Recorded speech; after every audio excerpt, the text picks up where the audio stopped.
تو آئیے ایک ایسے راز کی بات کرتے ہیں جو آج بھی 100 سال سے زیادہ گزرنے کے بعد بڑے بڑے سائنسدانوں کو چکر میں ڈالے ہوئے ہے۔ یہ کہانی ہے جدید تاریخ کے سب سے بڑے، سب سے طاقتور دھماکے کی۔ ایک ایسا واقعہ جس نے آسمان کو آگ سے بھر دیا اور پیچھے چھوڑ گیا سوالوں کا ایک انبار۔ ذرا تصور کیجئے، سال ہے 1908، تاریخ 30 جون، اور جگہ سائبیریا کا وہ بے انتہا ویران اور دور دراز جنگل جہاں میلوں تک انسان کا نام و نشان تک نہیں تھا۔ بس یہیں پر اسی صبح تاریخ کے سب سے بڑے موموں میں سے ایک نے جنم لیا۔ اور پھر پلک جھپکتے ہی سب کچھ تباہ ہو گیا۔ ایک لمحے میں 8 کروڑ، جی ہاں 80 ملین درخت زمین پر ایسے گر گئے جیسے ماچس کی تیلیاں ہوں۔ یہ تعداد اتنی بڑی ہے کہ اس کو آسانی سے تصور کرنا بھی مشکل ہے۔ ایسا لگا جیسے کوئی غیبی طاقت آئی اور اس نے ایک ہی جھٹکے میں پورا کا پورا جنگل صاف کر دیا۔ اور یہ تباہی کتنے بڑے علاقے میں پھیلی، سن کر شاید یقین نہ آئے۔ 2000 مربع کلومیٹر، مطلب یہ ٹوکیو یا لنڈن جیسے بڑے شہروں سے بھی بڑا علاقہ ہے۔ ذرا اس بات پر سوچئے، ایک ایسا دھماکہ جو ایک پورے میگا سٹی کو راکھ کا ڈھیر بنا سکتا تھا، اور یہ سب ہوا کہاں؟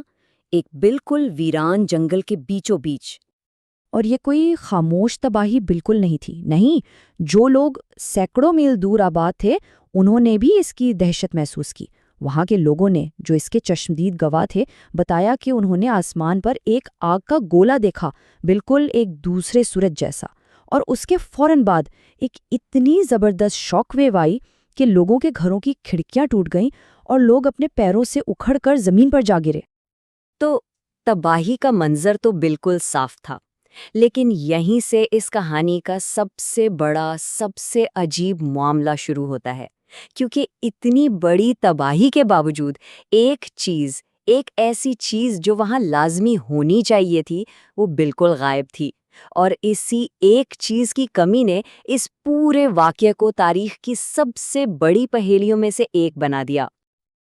اب دیکھیے، وہ علاقہ اتنا مشکل گزار تھا کہ اس دھماکے کے تقریباً 20 سال بعد، یعنی 1927 میں جا کر پہلی سائنسی ٹیم وہاں تک پہنچ پائی۔ 20 سال کا وقفہ۔ اس کا سیدھا سا مطلب یہ تھا کہ جو بھی اہم ثبوت وہاں موجود ہو سکتے تھے، ان میں سے کافی وقت کی گرد میں کھو چکے تھے۔ اس لمبی دیری نے اس راز کو سلجھانے کے بجائے اور الجھا دیا۔ تو جب آخر کار محققین وہاں پہنچے تو ان کے سامنے ایک بڑا عجیب منظر تھا۔ تباہی تو ہر طرف تھی، اس میں کوئی شک نہیں۔ درخت ایک خاص پیٹرن میں گرے ہوئے تھے، جیسے کسی ایک مرکز سے باہر کی طرف پھیل رہے ہوں، بالکل ایسے جیسے کسی بہت بڑے ہاتھ نے انہیں ایک ساتھ دھکا دے دیا ہو۔ مگر حیرانی کی بات یہ تھی کہ وہاں پر شہاب ثاقب کا ایک چھوٹا سا ٹکڑا تک نہیں ملا، کچھ بھی نہیں۔ اور بس یہیں سے وہ سوال اٹھتا ہے جس نے سب کو پریشان کر دیا اور آج تک کر رہا ہے۔ اگر کسی چیز نے اتنی طاقتور ٹکر ماری تھی، اتنا بڑا دھماکہ کیا تھا، تو زمین پر اس کے اثر کا نشان کہاں ہے؟ وہ گڑا کہاں ہے؟ یہی اس پورے معمے کی بنیاد ہے۔ اس ایک سوال نے اگلے کئی دہائیوں تک الگ الگ نظریات کو جنم دیا۔ تو چلیے ایک نظر ڈالتے ہیں ان وضاحتوں پر جو اس پر اسرار کیس کو حل کرنے کے لیے سامنے لائی گئیں۔ اس دھماکے کی اصل طاقت کا اندازہ لگانے کے لیے آئیے پہلے ایک جانی پہچانی تباہی کو ذہن میں لاتے ہیں۔ ہیروشیما پر گرایا گیا ایٹم بم، ایک ایسا ہتھیار جس کی طاقت نے پوری دنیا کو ہلا کر رکھ دیا تھا۔ ٹھیک ہے، اب اس بم کی طاقت کو اپنے ذہن میں رکھیے اور اب اس کا موازنہ کیجیے سائبیریا کے اس پراسرار واقعے سے۔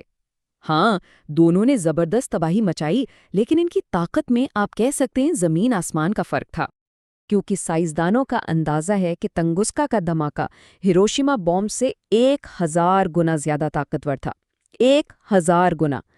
اس سے سمجھا جا سکتا ہے کہ یہ کوئی معمولی حادثہ نہیں تھا، ہم یہاں ایک سیاروں کی سطح کی تباہی کی بات کر رہے ہیں۔ وقت کے ساتھ ساتھ اس راز کو سلجھانے کے لیے بنیادی طور پر 2 قسم کے نظریات سامنے آئے۔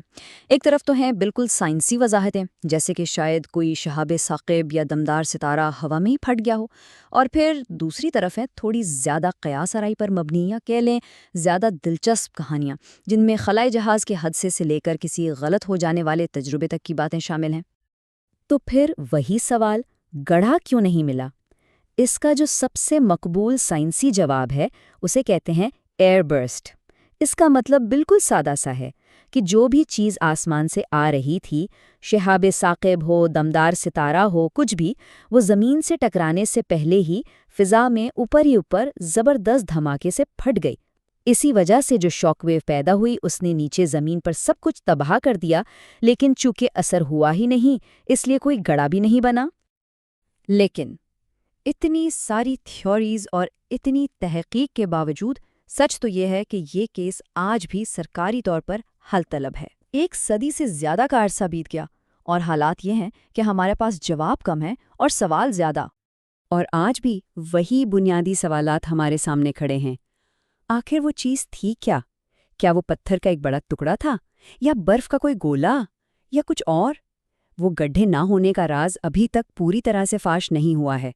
اور شاید سب سے پریشان کرنے والا سوال، کیا اس سطح کا کوئی واقعہ دوبارہ ہو سکتا ہے؟